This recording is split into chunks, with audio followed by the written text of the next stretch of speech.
La campagne fédérale tire maintenant à sa fin et au devoir, on a la chance de pouvoir suivre le chef libéral Mark Carney dans ses tout derniers jours de campagne, son sprint final. Donc, je vous amène avec moi dans les coulisses pour vous montrer de quoi ça a l'air. Ce sont des journées qui sont vraiment très chargées. En général, elles commencent assez tôt avec un point de presse du chef. C'est là où il va faire une annonce électorale du jour et répondre aux questions des journalistes. Ensuite, on prend souvent la route, soit l'autobus pour se rendre dans une ville qui est pas trop éloignée, mais parfois on prend l'avion pour se rendre directement dans une autre province.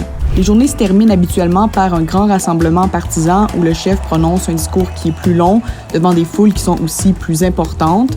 Lors de ces derniers rassemblements, il a beaucoup insisté sur la guerre commerciale avec les États-Unis. Il a aussi appelé les Canadiens à se rallier derrière lui, et ce peu importe leur allégeance politique passée, pour lui permettre d'obtenir un mandat fort à Ottawa.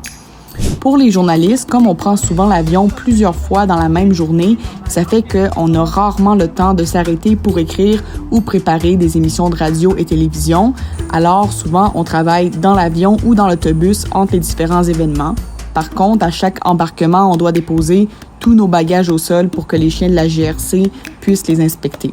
Il arrive aussi qu'on traverse plusieurs provinces en une seule journée. Ça, c'est parce que Mark Carney cherche vraiment à maximiser chaque moment dans ce dernier sprint de la campagne.